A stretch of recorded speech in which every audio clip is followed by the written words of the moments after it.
സാമൂഹിക വിദ്യാഭ്യാസ രംഗങ്ങളിൽ സ്ത്രീ മുന്നേറ്റത്തിന് പേരുകേട്ട കേരളത്തിൽ രാഷ്ട്രീയ അധികാര സ്ഥാനങ്ങളിൽ സ്ത്രീകൾ പിന്തള്ളപ്പെടുന്നു എന്ന ആശങ്കാജനകമായ വാർത്തയാണ് ഇന്ന് പ്രധാനമായും ചർച്ച ചെയ്യുന്നത്.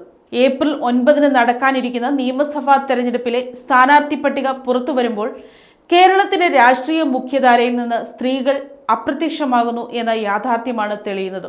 റാണി ഗൗരി ലക്ഷ്മിഭായി, ഡോക്ടർ മേരി പുന്നൻ ലൂക്കോസ്, അമ്മു സ്വാമിനാഥൻ, അക്കാമ ചെറിയാൻ, KR ഗൗരിയമ്മ തുടങ്ങി കേരളത്തിന്റെ സാമൂഹിക രാഷ്ട്രീയ ഗതിവിഗതികൾ നിർണയിച്ച പ്രഗത്ഭരായ വനിതകളുടെ ഒരു വലിയ ചരിത്രം നമുക്കുണ്ട്. എന്നാൽ ഇന്നത്തെ അവസ്ഥ തികച്ചും വ്യത്യസ്തമാണ്. സംസ്ഥാനത്തെ 140 മണ്ഡലങ്ങളിലായി മത്സരിക്കുന്ന 457 സ്ഥാനാർത്ഥികളിൽ വെറും 54 പേർ മാത്രമാണ് വനിതകളുള്ളത്. അതായത് ആകെ സ്ഥാനാർത്ഥികളുടെ 10.5% മാത്രം.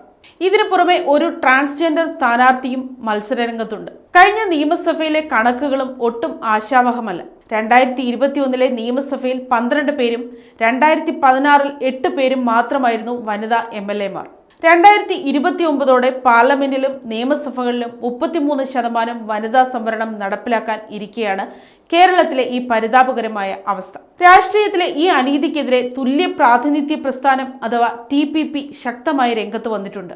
LDF, UDF മുന്നണികൾ വനിതാ സ്ഥാനാർത്ഥികളെ നിർത്താത്ത മണ്ഡലങ്ങളിൽ നോട്ടയ്ക്ക് വോട്ട് ചെയ്യാൻ TPP വനിതാ വോട്ടർമാരോട് ആഹ്വാനം ചെയ്തു. CPIയും മുസ്ലിം ലീഗും സ്ഥാനാർത്ഥി നിർണയത്തിൽ ചെറിയ പുരോഗതി കാണിച്ചെങ്കിലും അത് പര്യാപ്തമല്ല എന്ന് TPP കൺവീനർ KM രമ വ്യക്തമാക്കി. അധികാരത്തിന്റെയും രാഷ്ട്രീയത്തിന്റെയും ഉന്നത തലങ്ങളിൽ കേരളം ഇപ്പോഴും പുരുഷ മേധാവിത്വത്തിന്റെ പിടിയിലാണെന്ന് കേരള സർവകലാശാല മുൻ political science professor Prabhash J ചൂണ്ടിക്കാട്ടുന്നു. തദ്ദേശ സ്വയംഭരണ സ്ഥാപനങ്ങളിൽ സ്ത്രീകൾക്ക് മികച്ച പ്രാതിനിധ്യമുണ്ടെങ്കിലും അതിന് മുകളിലേക്കുള്ള തലങ്ങളിൽ അവർ തഴയപ്പെടുന്നു. ഈ അവസ്ഥ മാറാൻ സ്ത്രീകൾ തന്നെ മുൻകൈ എടുക്കണമെന്നും അദ്ദേഹം കൂട്ടിച്ചേർത്തു. എന്നാൽ രാഷ്ട്രീയ പാർട്ടികളുടെ നയങ്ങളിൽ ചെറിയ മാറ്റങ്ങൾ പ്രകടമാണെന്നത് ഒരു ശുഭസൂചകമാണ്. സ്ത്രീകളെ കേവലം കുടുംബത്തിന്റെ ഭാഗമായി കാണാതെ വ്യക്തികളായി കണ്ട് അവരുടെ ഉന്നമനത്തിനായുള്ള പദ്ധതികൾക്ക് പാർട്ടികൾ പ്രകടന പത്രികകളിൽ പ്രാധാന്യം നൽകി തുടങ്ങിയെന്നത് സാമൂഹിക നിരീക്ഷകയായ J ദേവിക അഭിപ്രായപ്പെട്ടു.